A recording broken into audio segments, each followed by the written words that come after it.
Alright guys, welcome back, Wishing Chair.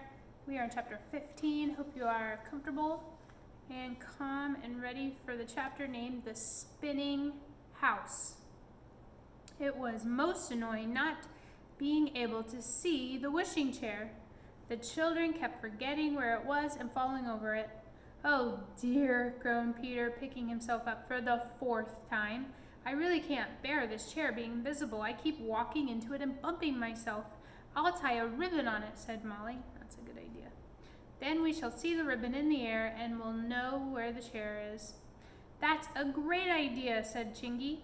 Girls always think of good ideas. So do boys, said Peter. I say, how strange that ribbon looks all by itself in the air. We can see it, but we can't see the chair it's tied on. People would stare if they came in and saw it. It certainly did look funny. It stuck there in mid-air, and it did act as a warning to the children and Chingy that they must be careful not to walk into the invisible chair.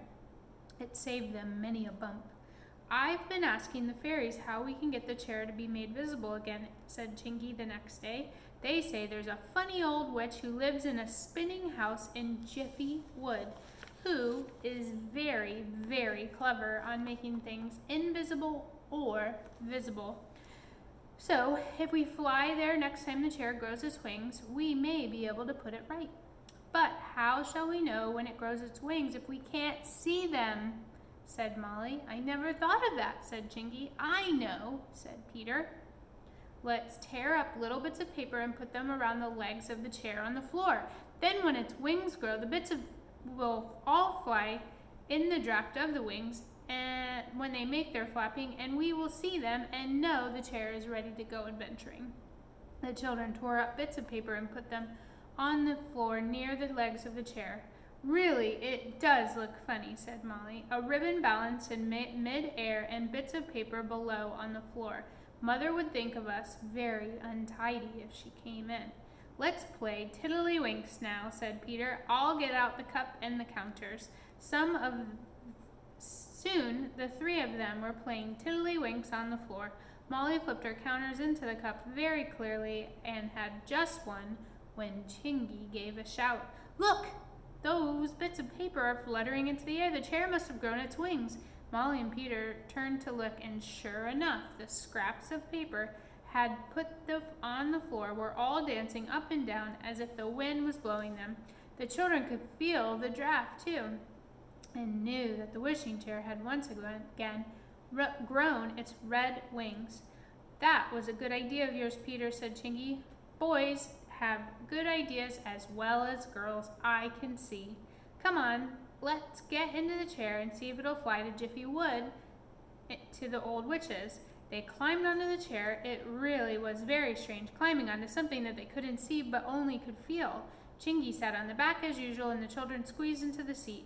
Go to Jiffy Wood, to the spinning house, Chingy said to the chair.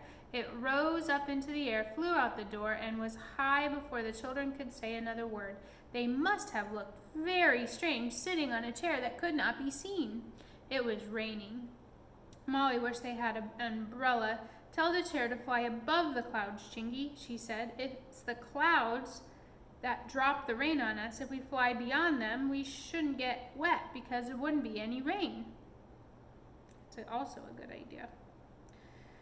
Fly higher than the clouds, chair, said Chingy. The chair rose higher and higher.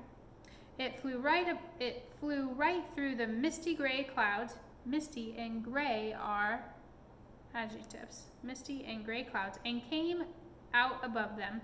The sun was shining brightly. It made the other side of the clouds quite dazzling to look at. This is better, said Molly. The sun will dry our clothes. They flew on and on into the sunshine above the great white clouds. Then they suddenly flew downwards again, and the children saw that they were over a thick wood. It must be Jiffy Wood, said Chingy, peering down. We shall be here soon. Down they flew, and at last came to a little clearing. The chair flew down to it and came to a rest on some grass. A little way off was a most peculiar house. It had one leg like a short pole, and it spun round and round and round on this leg. It didn't go very fast, and the children could see that it had a door on one side and a window on each of the other 3 sides. It had a chimney which was smoking away merrily, but the smoke was green. A sign that the witch lived in the house. Well, here we are, said Chingy, getting out of the chair. I'd better carry the chair, I think. I don't like leaving it about here when we can't see it. We should know where it is if someone came along and took the ribbon. Is the old witch a fierce sort of person? Asked Molly. No, she's a good sort, said Chingy. She will do all she can to help us. I know. You needn't be afraid. She won't harm us. My grandmother knew her very well.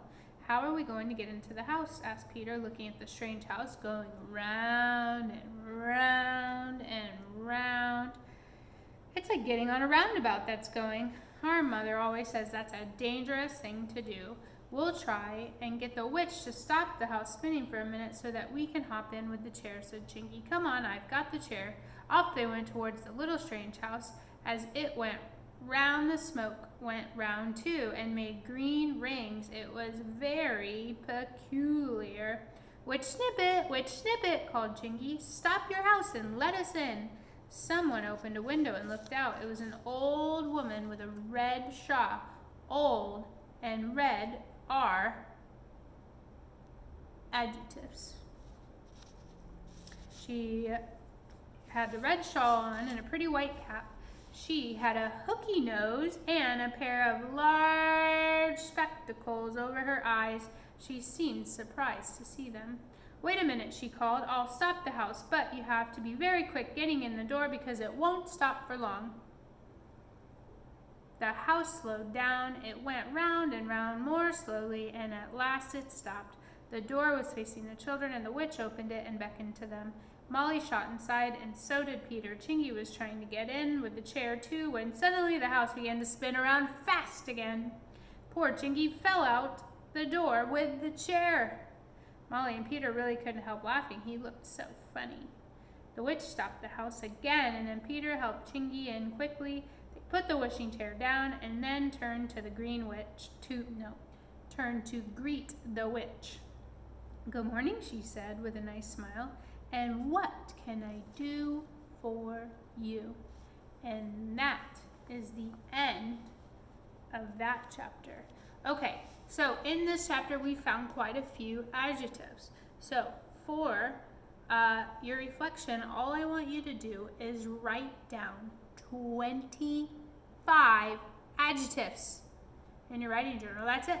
25 adjectives, words that describe nouns like bright and colorful and hot and scary. Okay, there's so many adjectives. There's a million adjectives. So all I want you to do is choose 25, and then on Zoom, if you participate, which will be fun, we'll do the thing where we cross out the ones that are the same and see who has the most original adjectives. Okay, that's it for today. I will see you soon.